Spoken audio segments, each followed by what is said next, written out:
안녕하세요. 대전 형사 전문 변호사 김철민 변호사입니다. 저는 지금 서울에 성범죄 사건의 합의서를 받으러 가고 있는데요. 제가 진행하고 있는 구속된 피고인의 항소심 판결 선고가 이틀 뒤에 있는데 다행히 오늘 극적으로 합의가 이루어져서 지금 서울에 계신 피해자 고소대리인 변호사님을 만나러 가고 있습니다.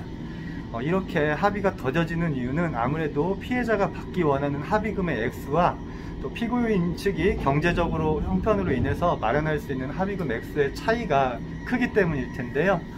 이렇게 다른 경우에서도 피해자가 받기 원하는 합의금과 피고인이 마련할 수 있는 합의금의 간극이 큰 경우 합의가 많이 더뎌지거나 심할 경우에는 합의를 포기해야 될 상황이 생길 수가 있을 텐데요. 이렇게 합의금 액수가 너무 차이가 날 때, 또는 피해자가 부르는 합의 금액이 너무나 커서 그거를 좀 현실적인 수준으로 낮출 수 있는 방법이 무엇이 있을까 많은 분들이 문의해 주시는데, 이 부분에 대해서 제가 영상을 통해서 자세히 설명해 드리도록 하겠습니다. 안녕하세요. 형사전문 김철민 변호사입니다. 피해자와의 합의 유무로 구속 여부가 결정되는 범죄들이 있습니다. 대표적인 것이 성범죄 중에는 강간을 꼽을 수가 있는데요.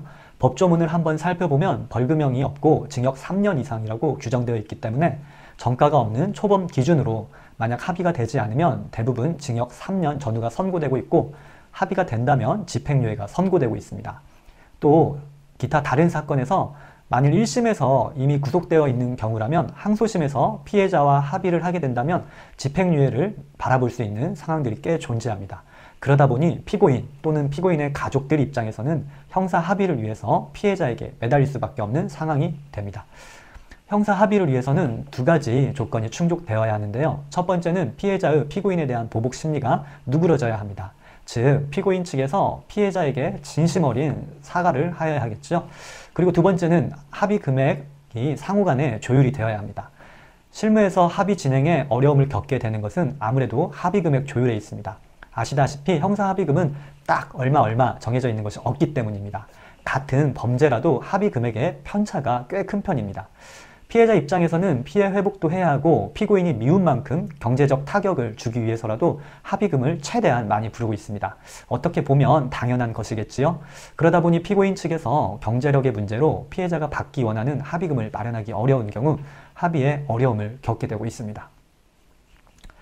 피해자가 통상의 위자료보다 너무 많은 금액을 요구하는 경우에는 해당 불법 행위를 원인으로 민사소송을 할 경우 나올 것으로 예상되는 위자료 금액을 기준으로 협상을 진행해 보기도 합니다. 강간 같은 경우에는 민사소송을 하면 요즘에는 조금 다를 수도 있지만 2,500에서 3,000만 원 가량이 나오고 있습니다. 그래서 이 금액을 기준으로 플러스 마이너스 하여 형사 합의하는 것이 대부분인데요.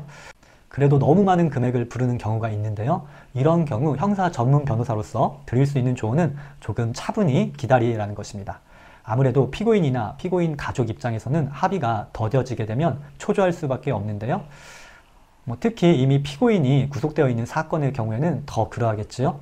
사실 중간에서 변호사도 엄청 힘이 듭니다. 합의금액 조율이나 합의금이 현실적으로 마련은 안 되고 있는 상황인데 피고인 아버지한테 전화 오고 어머니한테 전화 오고 할머니한테도 전화가 오고 중간에서 엄청 시달립니다. 다시 본론으로 돌아가서 선고 기일이 다가오면 다가올수록 대부분의 피해자들은 합의 금액을 낮춰주는 편입니다. 피해자들은 형사소송 절차에서 피해 배상을 받지 못하면 나중에 별도로 민사소송을 해야 하기 때문인데요. 민사소송을 하고자 하면 변호사 비용도 들고 시간이나 절차나 복잡하기 때문입니다. 그래서 좀 차분하게 기다리면 선고기일이 다가와서 좀 합의가 잘 되는 편입니다. 실례로 제가 상담과 조언을 해드렸던 분인데 차분하게 기다려서 피해자가 부르는 합의금의 거의 절반가량을 낮춰서 합의에 성공하셨던 분이었습니다. 감사 문자를 보내주셨네요. 두 번째, 상호간의 합의 금액은 대략 정해졌는데 당장 합의금을 지급할 경제력이 부족하여 합의 진행이 안 되는 경우가 있습니다. 이런 경우에는 분할 지급 각서를 써서 합의하는 방법이 있습니다.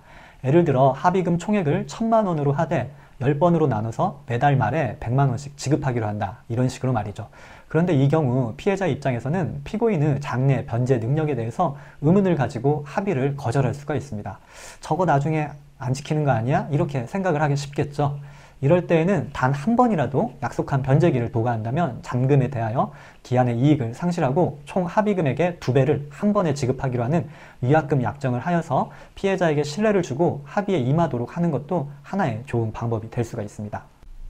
그리고 합의가 되지 않는 경우 이제 예전에는 형사 공탁을 진행했는데요. 최근에는 이 형사 공탁을 하는 과정에서 피해자의 인적 사항이 드러나다 보니 피해자가 동의를 하지 않으면 형사 공탁을 진행할 수가 없습니다. 그래서 좀 연세가 있으신 분들은 형사 공탁을 해달라고 이렇게 부탁을 하시는데 절차상 되지 않으니 이 점을 좀 유의하셔야 하고, 이와 같은 것을 시정하기 위해서 법이 개정되어서 올해죠. 2022년 12월부터는 피해자의 동의가 없어도 형사 공탁을 할 수 있도록 시행을 한다고 하니 참고하시면 될 것 같습니다. 여담으로 평소 허세나 허풍이 심한 분은 문제가 발생할 경우 합의금도 많이 나갈 각오를 하셔야 합니다.